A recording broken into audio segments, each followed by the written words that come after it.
Deus santo. Para mim é um privilégio muito grande estar aqui hoje num sábado domingo, num sábado de sol, onde eu passei a semana inteira totalmente na dependência do Senhor, totalmente. Segunda é uma luta, terça, quarta. Quem me conhece um pouco sabe da minha vida. À tarde esse sorriso lindo é uma grande batalha, muitas lágrimas, muita correria. Mas graças a Deus eu tenho aqui essa casa, essa pastora, essas minhas irmãs que me ajudam na minha caminhada. E hoje eu acordei tarde, cheguei tarde aqui, né? E como a Amanda falou, dormir. Aí às vezes quando eu acordo que tem a consagração e eu chego atrasada, eu fico me penitenciando que eu não cheguei cedo. Aí o Senhor me trouxe a passagem daquelas 10 virgens que já tivemos até festa aqui, que elas chegam num determinado tempo, elas dormem. As 10 dormiram. 5 eram loucas, as outras 5 não, mas ambas dormiram, né? Aí eu fiquei com aquela passagem, porque dormir é necessário. Uma vez, numa daquelas parábolas de Jesus, Jesus dormia no barco. Por que ele dormia no barco? Porque ele era homem como eu e como você, né? Ele dormiu, ele estava cansado. É normal a gente dormir. Glória a Deus! Agora aquelas virgens, quando elas estavam dormindo, 5 acordaram loucas, desesperadas, porque elas não tinham azeite. As outras estavam tranquilas. A gente tem que saber como a gente está dormindo, né, igreja? Eu estou dormindo como aquelas outras, eu tenho azeite. Eu posso dormir no meio da tempestade, no meio do vento, no meio das minhas aflições, no meio da minha dor. Eu durmo porque eu sei que o meu noivo vem e eu vou com ele. Eu vou com ele. Então, na hora que você vai dormir, você tem que dormir mesmo. Você tem que descansar, não descansar no Senhor. Porque você tem azeite e você tem que dormir na certeza que quando o noivo chegar, você vai entrar com ele. Porque assim você vai ter um sono bom, você vai descansar, você vai ser renovada. E hoje quando eu cheguei aqui, tudo que eu mais queria era ouvir a palavra. Por quê? Porque eu fico lá em cima com os meus pequenos e eu não escuto mais culto. Aí eu fico assim, olha, eu só posso assistir culto no sábado de manhã, no domingo de manhã, às vezes na terça-feira. Eu falei, hoje eu vou ouvir uma palavra, aquela pregadora, eu vou me encher. Quando eu sou surpreendida pela Carla me pedindo para pregar, eu falei, Senhor, o que tenho eu para te oferecer? Peguei a minha Bíblia, fui lá para a cozinha, falei, Senhor. Aí veio os pequeninos, tia, está estudando o quê? Eu vou te ajudar. O que você quer falar? O que você quer falar na palavra? A Luísa falando comigo. Tia, o que você quer? Eu querendo alguma coisa. Porque eu não sou pregadora, gente.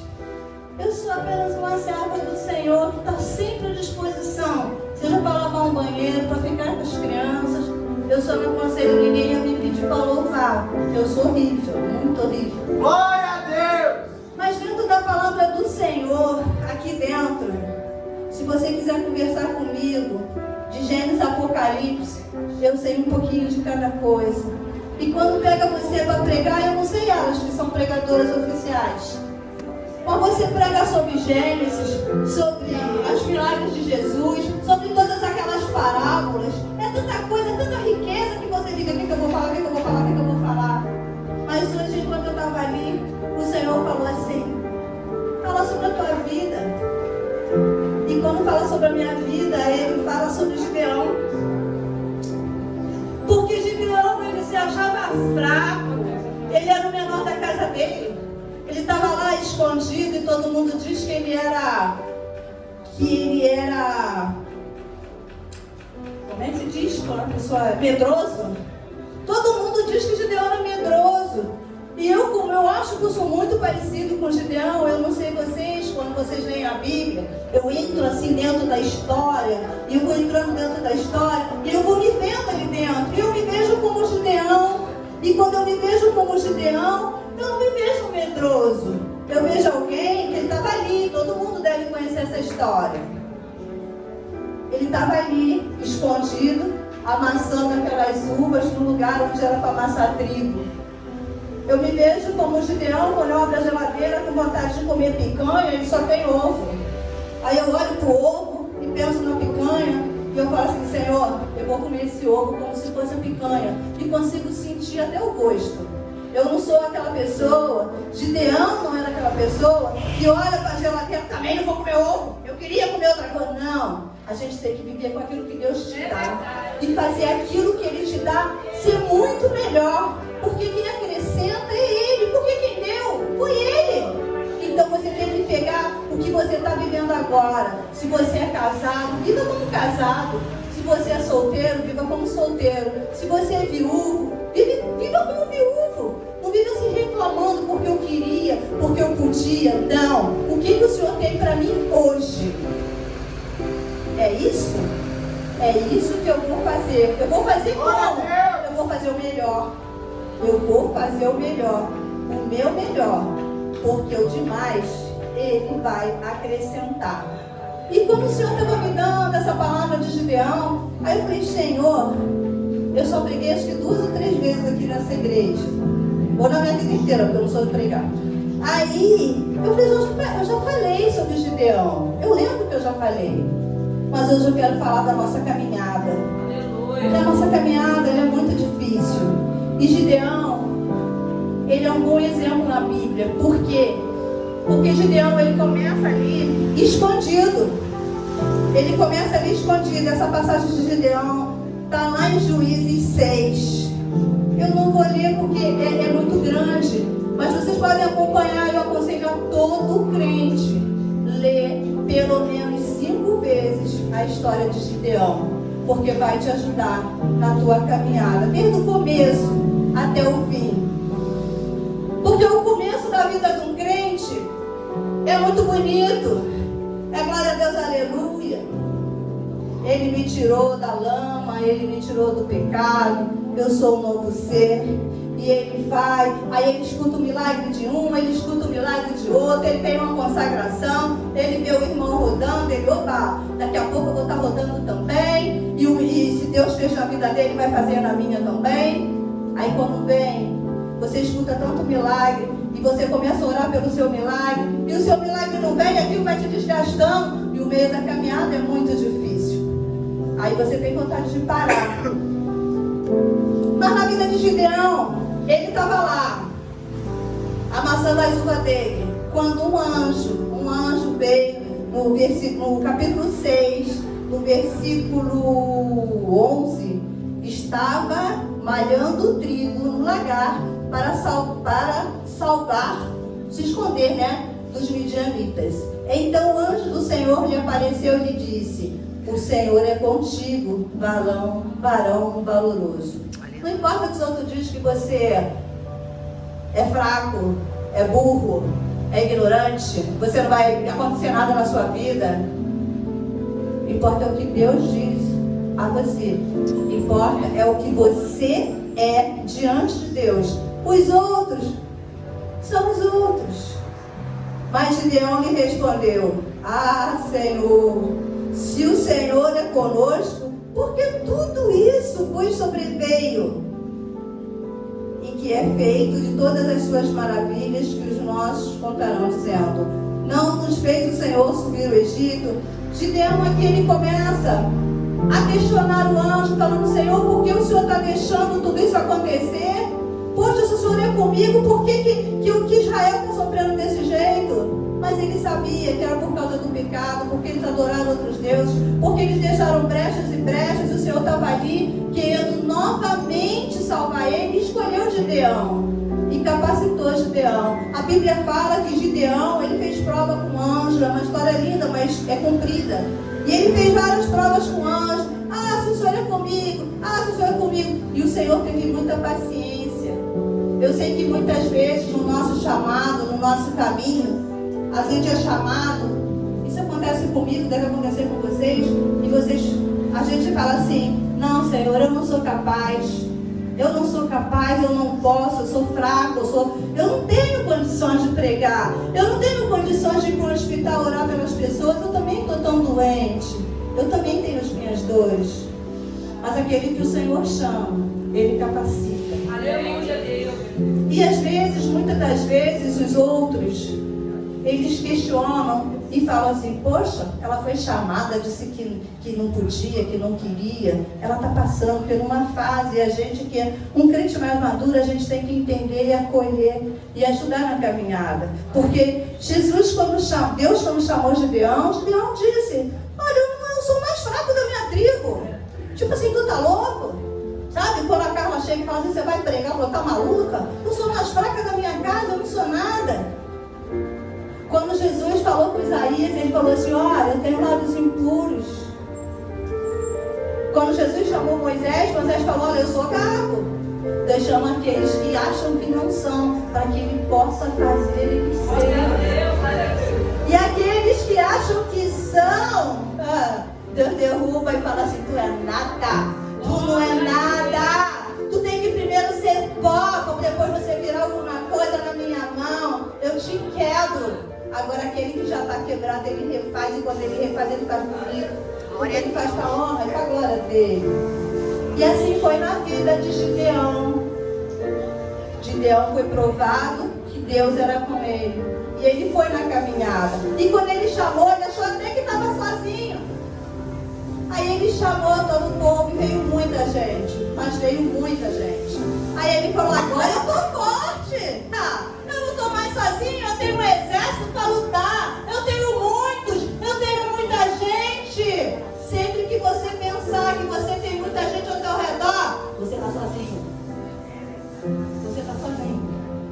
Quando você pensar que você está no meio da tua família, no meio da tua igreja, no meio do teu trabalho, no meio dos teus parentes, no meio do teu pai, no meio da tua mãe, no meio dos teus filhos, o dia que você achar que a tua força está ali, está com eles, que nada vai te faltar, porque você tem um pai que te banca, você tem um marido que cuida de você, o dia que você botar todo o teu coração nos humanos, você está sozinho.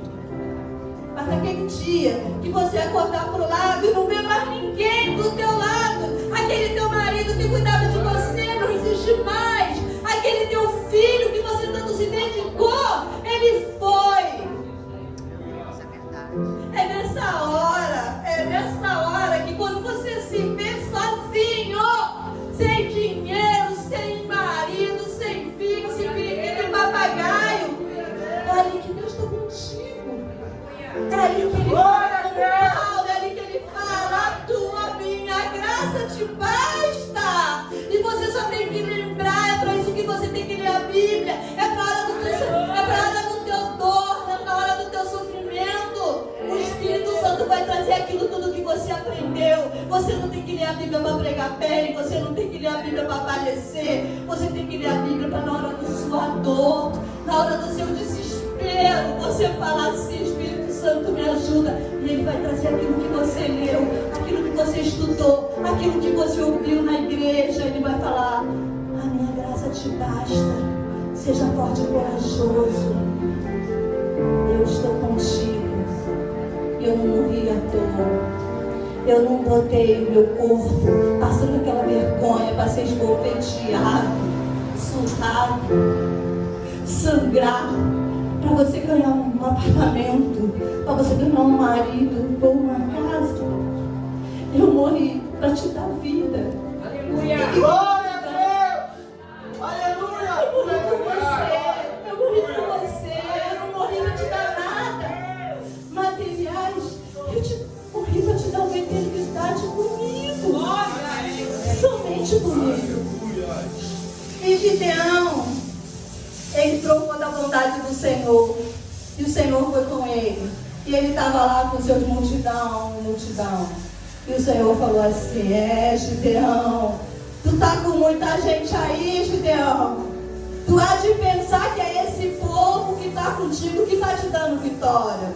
Eu vou mexer umas coisinhas aqui para tu ver que é de mim que sai o poder e a glória. É de mim que você vai conseguir a vitória. Aí Jesus fala assim: Gideão,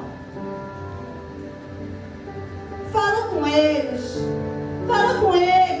que quem é medroso não vai não. Quem é medroso não vai. Aí Gideão pergunta: quem está com medo? Um montão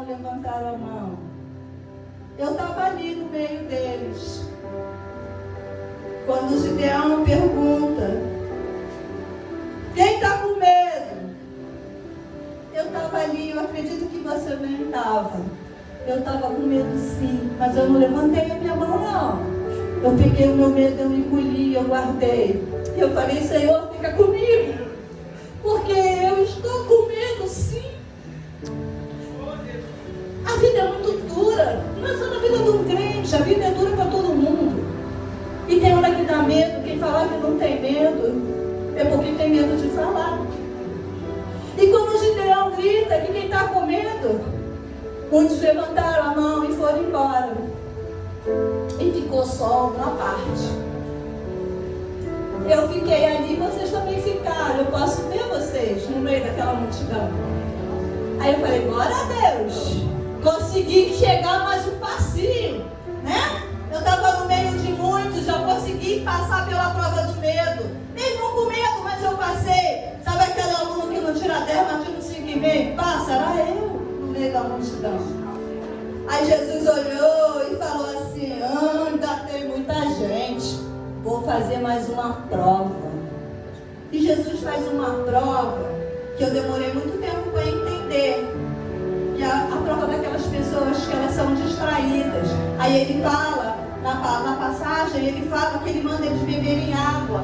E aqueles que botam a armadura no chão e vão beber água, eles são despedidos. E aqueles que bebem como um cachorrinho, aqueles ficam, que eram os 300. Aí eu falei: poxa, mas não por causa de uma distraçãozinha? É por causa de uma distraçãozinha que você está num culto de libertação e você fica distraído, olhando para a vida do vizinho, e o espírito maligno está ali, ó, atento em você. É por causa de uma distraçãozinha que você senta no bar para fazer companhia para alguém, quando você vê, o teu pé está batendo assim, ó, num pagode. E o diabo está de olho em você, porque ele não para. Uma coisa que ele não é admirável, porque a gente não admira o diabo, mas ele é insistente e persistente, coisa que muito crente não é. É numa distração, porque todo mundo fica pensando que o diabo vai vir com aquele chifre grande com aquele garfão assim espetando vocês. Não. Ele vem através de um emprego que você está querendo muito, mas o cara fala assim: olha, você vai ganhar esse emprego aqui, mas o cara vai dar 300, você vai botar só 250. Você vai ganhar 10, você aceita? Eu aceito. Você se distraiu e o diabo já te pegou ali. São uma pequena distração que o diabo vai entrando como uma água que vai se infiltrando, faz aquelas brechas de uma rachadura e daqui a pouco a casa cai e você nem sabe como. É na distração. Então ele ficou só com 300. É o tal famoso 300 de Gideão. Aí eu fiquei me perguntando: Senhor, eu passei nessa prova? Eu falei: Senhor, eu fico caindo nessa prova, mas eu ainda passei, porque eu estou aqui, eu passei. Se você está aqui, você faz parte dos 300. Se você está aqui, você faz parte dos 300. Aí você fala: eu só me distrai, mas o Senhor é contigo. O Senhor te alerta, o Espírito Santo te alerta. Então agora nós fazemos parte do 300, vamos avançar para a guerra. Eu já estava me sentindo toda, já estava ali fazendo parte dos 300, né? Aí tem uma parte na Bíblia que ele fala de um servo, sei lá, deixa eu ver aqui, que andava com ele, um servo, o nome dele era Purá. Ele já era mais achegado a Gideão. E Gideão teve um sonho. A Bíblia diz que ele teve um sonho. Nesse sonho, ele falava que um pão rodava, alguma coisa assim. Eu não lembro na passagem, eu não quero ler, porque senão vai ficar uma pregação muito grande. E Gideão ficou com medo. Eu falei: tá vendo? Gideão era eu mesmo. Porque Gideão tinha medo, ele passou na prova, mas ele continuou com medo. Aí ele chama esse servo dele, o nome dele era Purá, para descer, para ouvir, para olhar, para pesquisar como é que seria a guerra. Aí eu falei assim: eu acho que agora eu não sou mais só aqueles 300 não. Eu acho que eu já estou mais abusada. Eu acho que eu já sou esse servo do Senhor, meu Purá. Por quê? Porque eu já canto, eu já prego lá na igreja, eu fico na escolinha, eu acho que eu já estou mais adiantada. Eu já estava me sentindo. E Deus dá vitória. Deus dá vitória sim. Deus dá uma estratégia sim. E Gideão vai, ele não vence na força do braço dele. A Bíblia fala essa história muito linda, que diz que eles levavam um cântaro assim, né? E na hora certa eles mandavam gritar e quebrar. Eles ganharam a guerra quebrando aquele cântaro e no grito, e teve vitória. E foi lindo, e um glória a Deus, e um aleluia, e eles ficaram com todos os espojos. Essa foi a caminhada de Gideão até a vitória. Mas a história de Gideão não acaba. O que eu estava falando no começo da nossa caminhada é que Gideão, ele estava escondido, ele passou por várias fases e Deus foi com ele, ele provou da boa mão, da graça do Senhor e ele alcançou vitória. Glória a Deus, aleluia. E assim é na minha vida e na sua vida. Quantas vezes nós oramos, jejuamos, subimos a monte, fazemos coisas que muito diz que é loucura e alcançamos a nossa vitória. E aí? E depois? O que vem depois? O que vem depois que você consegue comprar o seu carro? Vou para a praia, não vou para a igreja não. O que você acontece quando você ora e pede para arrumar um bom marido? Vou dormir com ele, vou acordar à tarde, vou para o restaurante, vou para o cinema. Fica vendo lá, né? Explícita, uma série boa com uma pipoca. A Bíblia, a igreja. Fica para depois. Isso acontece muito. Aqui não acontece, não acontece só lá fora. Aqui não acontece, é só lá fora. E eu que queria tanto, eu lutei tanto para ser um Gideão. Ai, como eu quis a minha vida inteira ser um Gideão. Porque eu só li a história até aqui. Eu lutei, eu guerrei, eu fiz, eu aconteci, eu sou Gideão. Eu só li a história até aqui. Mas Gideão foi chamado para ser juiz daquele povo. Ele não quis. Gideão não quis. Gideão, ele recusou o seu chamado. Se você ler a história de Gideão, ele fala no capítulo 8. A história de Gideão começa no capítulo 6. Aí vai Gideão, os 300, ele vence. Aí vai, lambe aquelas coisas todas, lambe a água. Aí vai no capítulo 8. Aí quando chega no capítulo 8, Gideão, está escrito assim, ó. Gideão recusa governar. Ele recusou o chamado dele. Eu não sei porquê. Quando você prova e você vê, não aconteceu os milagres na vida dos outros, aconteceu com você. E você consegue esquecer tudo aquilo que Deus já fez na tua vida e falar, agora tá bom pra mim aí. Já deu, já vou, já fui. Você esquece aquilo que Deus fez para você e você recusa o chamado dele. Tudo que você faz na sua vida, você faz para você e para a sua geração. Muitas das vezes na minha vida eu deixei de fazer alguma coisa errada por causa dos meus filhos. Muitas coisas. E na vida de Gideão foi a mesma coisa. Gideão, ele falou assim, eu não quero governar vocês não. Para mim já tá bom.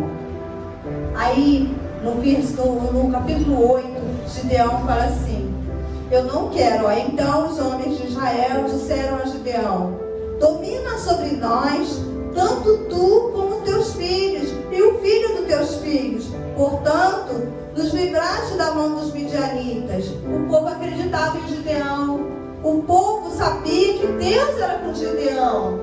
Mas Gideão não quis. Gideão não quis. E lá embaixo, no versículo 27, eu vou ler, sabe por quê? Porque até a parte de Gideão, eu creio que todo mundo conhece. Mas quando chega nessa outra parte, eu quase nunca nem escutei pregação sobre isso. Então a gente desconhece, porque as pessoas gostam de contar vitórias, derrotas não. Gideão foi um grande juiz, sim, mas ele teve um final muito triste, também sim. Então, para que eu nem você tenha o mesmo final que Gideão, é importante que a gente não leia um texto, um sobretexto, a gente leia uma história inteira, porque a nossa vida tem uma história inteira, desde o dia que a gente nasce até o dia que a gente morre. Gideão foi um grande homem de Deus, mas ele teve um final triste, porque ele teve uma escolha errada. Deus preparou, Deus achou ele. Eu não sei aonde Deus achou você. Eu não sei da onde que Deus achou você. Eu sei da onde Ele me achou. Só para lembrar, há pouco tempo eu estive lá onde Deus me achou. Eu chorei tanto, mas tanto, mas tanto. Eu falei, esse Deus deve ser muito doido. Porque como é que Ele foi me achar aqui? Como Deus me achou aqui? Porque vocês não me conhecem, mas eu nasci no Morro do Borel, lá na Tijuca. E há pouco tempo eu fui lá. Gente, parece desenho de criança, é uma casa em cima da outra, assim, ó. Eu não morava no pé do morro, eu morava em cima do morro, mas bem no alto. Eu não nasci nem no hospital, eu nasci lá mesmo. Onde eu nasci era assim. Você nascia em janeiro, aí meu pai tomava muita cachaça para comemorar. Aí passava meses e meses e meses, muitos meses. Aí a minha mãe falava, tem que registrar. Aí ele ia lá, vou registrar. Aí que dia foi? Foi em 13 de janeiro. Tem que pagar a multa. Bota que foi antes. Eu nasci assim. A gente não tem nem ao certo a data que a gente nasceu. Eu sou triste por isso? Não vou fazer aqueles mapas para saber de nada. Quem sabe da minha vida é Deus. Numerologia, não precisa nada disso. Eu sei que eu nasci e fui achada por Deus. Eu nasci e fui achada por Deus. Eu nasci em cima do morro. Eu não fui nem no hospital. Eu nasci, deve ter nascido feia, sei lá, mas eu nasci. E um dia eu tive que retornar a esse lugar porque eu pedi. E eu olhei assim, meu Deus, como é que o Senhor me achou? Além de ser um morro, eu era a quinta de uma família de gente muito simples, nordestina. Meu pai era... Ele não era bêbado, ele só gostava de beber. Ele é um ótimo pai, mas bebia muito. Todos os dois analfabetos. E Deus me trouxe até aqui. Eu posso até não ser grandes coisas aos teus olhos. Mas aos olhos do meu pai, eu tenho muito valor. Glória a Deus! Eu tenho muito valor. Sabe por que eu tenho muito valor? Porque eu valorizo o sangue. Eu valorizo o sangue de Jesus. Então eu não me importo muito o que você acha, o que o outro acha. Importa o que eu sou, a identidade que eu tenho. Aleluia. Eu sou filha de um pai rico, poderoso, que me ama, que me achou em um lugar e me transformou por outro. E toda a bondade que tem no meu coração vem dele. E voltando para a palavra de Gideão, Gideão também foi achado, só que Gideão falou assim, não, eu não quero ser líder de nada. E Gideão, o que ele fez? O povo, em generosidade, ficou muito grato porque ele tinha liberto o povo. O povo pegou uma capa, estendeu no chão e todos foram ofertando tudo que eles tinham de bom e de melhor para Gideão. E Gideão recebeu aquele ouro, aquela prata, e ele resolveu fazer uma estátua dele mesmo. E colocou no centro da praça. E ali ele foi adorado. E por causa dessa atitude dele, ele fez com que o povo pecasse. Porque o povo, em vez de levar aquela glória para Deus, estava dando para Gideão. Ele fez com que o povo pecasse. Aquele homem que foi tirado lá de trás, escondido, hoje estava fazendo com que toda uma geração que ele salvou viesse a pecar contra o próprio Deus. Aí é que a gente tem que se lembrar que Deus é amor, mas Ele é fogo consumidor. Ele falou assim, Gideão, Gideão, eu fiz tudo por você, mas do jeito que você quer não é o que eu quero. Assim é o nosso Deus. Não pensa que Ele é amor, que você vai fazer até a hora que Ele quiser. Porque quando a mão dele pesar sobre você, acabou para você. Nessa hora é melhor até que você esteja na mão do capeta do que na mão de Deus. Porque na mão do capeta, né?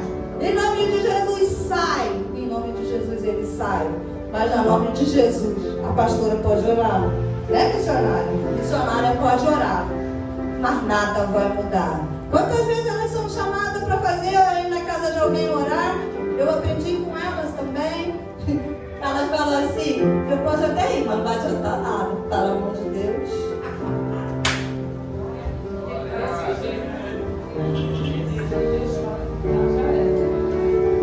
Tenta escutar a voz de Deus. Tenta fazer a vontade de Deus. Nem que para isso tem que sangrar um pouco em você. Porque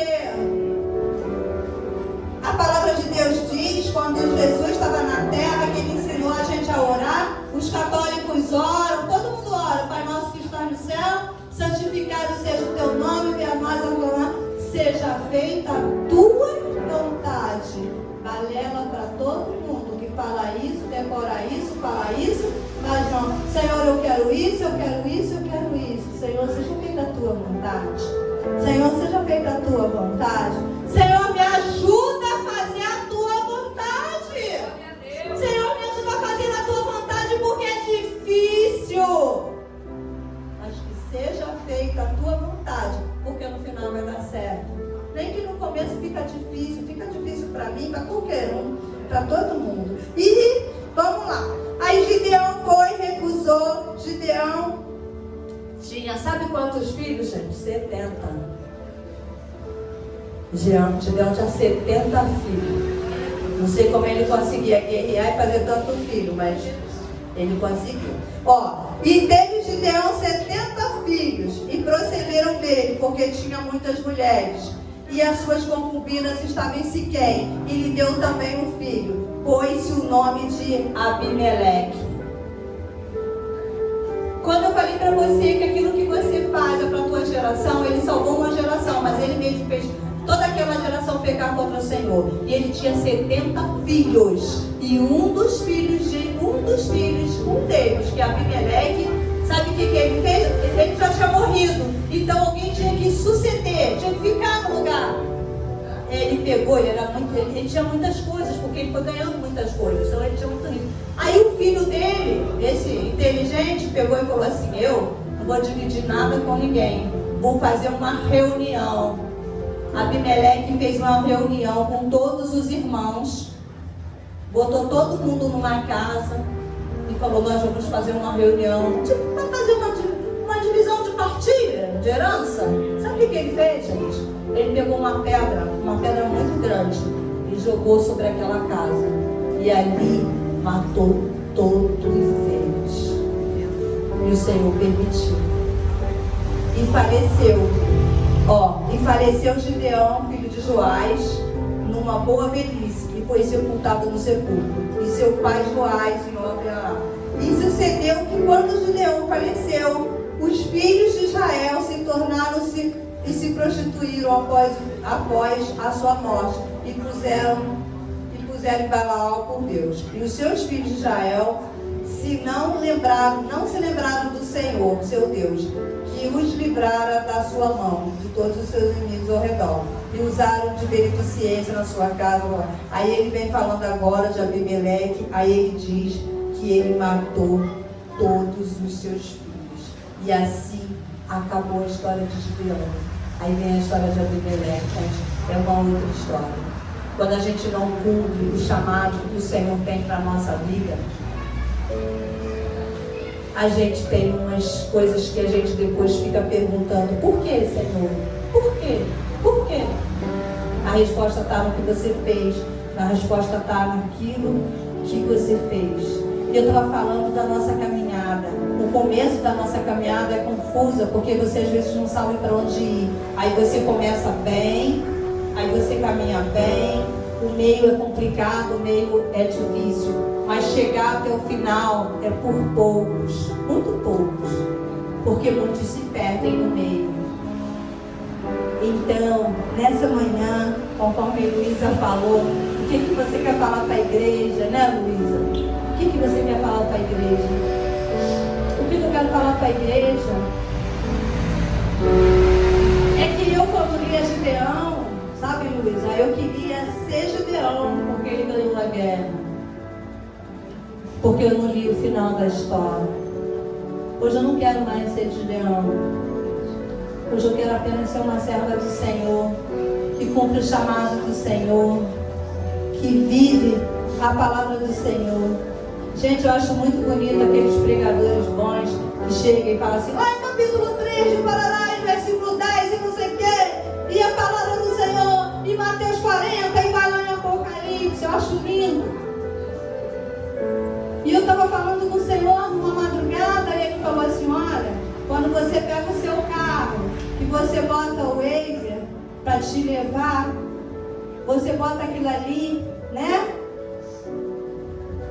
Né, Rafael? Quando a gente bota ali, né, o Waze, a gente bota para quê? Porque a gente quer achar o caminho. A gente não bota aquilo ali para saber que a rua Mafra com a rua General Dantas vai dar com não sei quem. A gente não bota ali para decorar o nome das ruas. O Waze é a nossa Bíblia. O Waze é para dar um caminho. Para de se preocupar. Para de se preocupar com o nome da rua, Marluce. Se preocupa com o caminho. Porque o Waze é a tua Bíblia que te leva até a mim. E hoje eu louvo a Deus que eu não fico mais tão inibida quando antes de mim vem a Amanda, vem a missionária Fabiana, vem a Carla, vem a Célia, que já chegou agora, e prega muito. Aí eu ficava assim tão constrangida, porque elas falam alto, elas batem o pé, a Amanda canta, a Amanda louva. Aí eu falo assim, Senhor, como é que o Senhor vai me dar uma oportunidade depois dessa, Senhor? Eu sou como Gideão, eu sou a menor da casa. Vai na tua força que eu estou contigo. Achei lindo porque hoje ela veio falar a palavra, ela ficou tão nervosa, ela se enrolou toda. Mas não foi vergonha não, irmã, foi lindo. Porque a gente mostra como a gente tem tanto temor a Deus que a gente quer fazer o melhor e as palavras saem toda bolada. Aí ela pegou e começou a louvar o Senhor e levantou a igreja. Aleluia. Glória a Deus. Você é filho de Deus. Você tem uma caminhada com Ele. Você só tem que ouvir a voz dEle e fazer aquilo que Ele manda. E seguir o teu caminho, que Ele é contigo. Se hoje está ruim, amanhã vai piorar. Mas depois vai melhorar. Vai melhorar. Você tem que ter certeza que a caminhada é grande. A caminhada é grande. Mas ela tem um ponto. E Ele está lá te esperando. E Ele não vai fazer diferente como Ele fez com Estevão. Quando Estevão estava sendo apedrejado, ele olhou para o céu e viu o próprio Deus se levantando, esperando por ele. Se ele esperou Estevão, e a Bíblia diz que Deus não tem filho predileto, então Ele está me esperando e está te esperando. Não desista da sua caminhada. Não perca seu tempo olhando para o lado, ouvindo vozes e palavras que você não vai conseguir, que você é incapaz. Você tem uma identidade. Você é filho de um Deus vivo. Um Deus criador. Um Deus que te criou. E Ele está te esperando. Porque a palavra dele disse, Jesus quando andou na terra, Ele disse, eu vou e vou preparar moradas. Na casa do meu Pai há muitas moradas. Glória a Deus! E assim eu agradeço a minha oportunidade.